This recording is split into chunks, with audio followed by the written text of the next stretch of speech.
પાદરા તાલુકાના સોમજીપુરાના એક વ્યક્તિને જંબુસરના કારેલી ગામે માતાજી હોવાનું સપનું આવ્યું। એ સપનાના આધારે કારેલી ગામે આવી ગ્રામજનોની હાજરીમાં ખાડો ખોદતા દશા માતાજી તથા ઉમિયા માતાજીની પંચાધાતુની મૂર્તિઓ નીકળતા લોકટોળા દર્શન માટે ઉમટી પડ્યા હતા।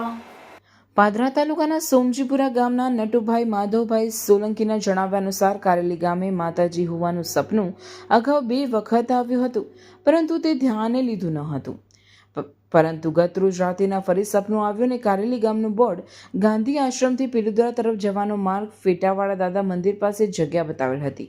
સવારે નટુભાઈ નોકરી પર ગયા હતા, પરંતુ તેમનું મન નહીં લાગતા કંપનીમાંથી ગેટ પાસ લઈ કારેલી ગામે આવી પહોંચ્યા હતા અને ગ્રામજનોને વાત કરતા સપનામાં દેખાયેલી જગ્યા પર ગ્રામજનો સાથે પહોંચ્યા, જ્યાં આશરે 2 ફૂટનો ખાડો ખોદતા ખાડામાંથી ઉમિયા માતાજી તથા દશા માતાની મૂર્તિઓ જે પંચધાતુની અને 10 થી 12 ઇંચની ઊંચાઈ ધરાવતી મળી આવી હતી।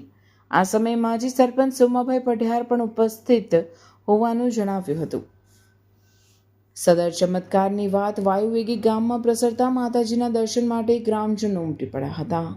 સોમજીપુરાના વતની એમને સપનું આપેલું અને સપનાનું અહીંયા કારેલી ગામ સ્થળ પર આવ્યા, જ્યાં સપનું આપેલું હતું ત્યાં, અને ત્યાં આવીને એ ખોદકામ કરતા હતા અને એટલામાં હું આ રસ્તામાં પસાર થઈને જતો હતો, એટલે મને બોલાયા પછી મૂર્તિ ઉમિયા માતાની અને દશામાની પ્રગટ થયા, એટલે મૂર્તિ નીકળી ખોદકામ કરતા 1.5 ફૂટ નીચેથી, અને તે હું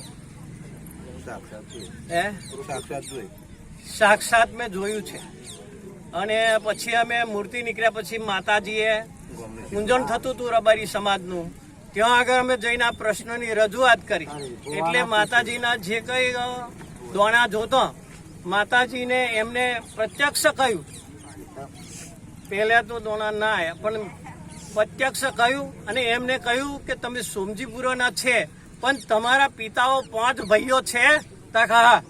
એટલે પછી અમે અહીં આગળ આવ્યા અને જે કંઈ એની વિધિ પ્રમાણ ખોદકામ થઈ ગયું છે અને માતાજીને પધાર્યા છે, અને આ વાત જાણીને ગામ લોકો ચોફેરથી દર્શને ઉમટ્યા છે। એ વાત સત્ય ને સાચી ને ખરી છે। મારું નામ તેજલબેન હરેશ છે। હું દરિયા વગાની છું અને મને અહીં ખબર પડી છે કે ફેટાવાળા મહારાજે સપનું આવ્યું નટુભાઈને, સોમજીપુરાના છે રહેવાસી, એમનો ફોન આવ્યો તે આવવાના હતા પણ અમારી હવે નહીં, પણ હવે દર્શન કરવા આવ્યા। ગામ લોકો બધા જ આવ્યા છે, અમે પણ દર્શન કર્યા છે। દર્શન કરીને લાવો લીધો છે ઉમિયા માતાનું મૂર્તિ અને દશા માતાની મૂર્તિ અહીંયા નીકળી છે। તે માતાજીની મૂર્તિ નીકળી એ પ્રમાણે અમે દર્શન કર્યા અને માતાજીનો લાવો લીધો છે। અને મને માતાજીએ 2 વખત સપનું આવ્યું, પણ મેં બહુ ગણકાર્યું ના, અને જ્યારે સપનું ગઈ રાતે મને 3જી વખત સપનું આવ્યું, એટલે પાકા પાયે આમ મને ચમત્કાર જેવું દેખાયું બરાબરનું।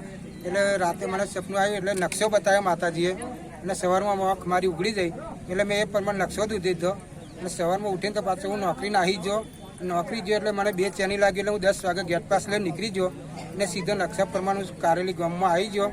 અને કારેલી ગામમાં 2-4 વડીલોને ભેગા કરીને અમે જે નકશા પ્રમાણે જે હતું એ પ્રમાણે અમે વિધિ કરીને ખોદકામ કર્યું કે આ જગ્યાએ જજે, એટલે અમે ખોદ્યું 2-3 ફૂટ, એટલે માતાજીની મૂર્તિ નીકળી અને ફેટાવાળા દાદાના મંદિરની સામે અમે એકચ્યુઅલ થઈ જઈને જે નકશા પ્રમાણે હતું એ પ્રમાણે। અરે કેમ શું થયું? તારા મોઢા પર કેમ 12 વાગ્યા છે? અરે જવા દે ને, કેટલી મહેનત કરીને મમ્મી માટે ડિનર સેટ લાવી અને મમ્મી કહે કે નકરું પ્લાસ્ટિક લઈને આવી છે, હવે એક્સચેન્જ કરાવીને સ્ટીલનું ડિનર સેટ લાવવા કહે છે। હા તો એમાં શું થયું? સ્ટીલનું લઈ આવો। અરે જવા દે ને, ક્યાંથી સ્ટીલનું લાવું? આજકાલ સ્ટીલના વાસણો ક્યાં સારા મળે છે? કાં તો એ કટાઈ જાય, ફાટી જાય, કે છેલ્લે કઈ નહીં તો વળી જાય। હવે સ્ટીલના વાસણો નહીં ફાટે, વળે કે નહીં કટાય। ભરૂચમાં સ્ટીલની કોઈ પણ વસ્તુ ખરીદવી હોય તો ભરોસો માત્ર એક જ સ્થળ, વર્ષોથી વિશ્વાસપાત્ર નર્મદા ઇન્ડસ્ટ્રીઝ। વાવ, આ તો બહુ હેવી અને સારી ક્વોલિટીનું સ્ટીલ લાગે છે, પણ આ બધી વસ્તુઓ પર ડિસ્કાઉન્ટ મળશે ખરું? અરે આ બધી વસ્તુ તને હોલસેલ ભાવમાં મળી જશે. ભરૂચના બધા હોટેલ્સ વાળા, કેટરિંગ વાળા બધા અહીંથી જ વાસણો ખરીદે છે. માત્ર ભરૂચમાં જ નહીં પણ વિદેશમાં પણ નર્મદા ઇન્ડસ્ટ્રીના ટ્રાય-પ્લાય વાસણોની ખૂબ જ માંગ છે. એટલે જ વિદેશમાં રહેતા લોકો વાસણો ખરીદવા માટે નર્મદા ઇન્ડસ્ટ્રીને જ પસંદ કરે છે. તો અમે તમારી શોપિંગ કરી લીધી છે. તમે ક્યારે આવી રહ્યા છો? Narmada industry, phase 1, JITC, near Narmada Nagar, Bharuch. For more information, call on the given number.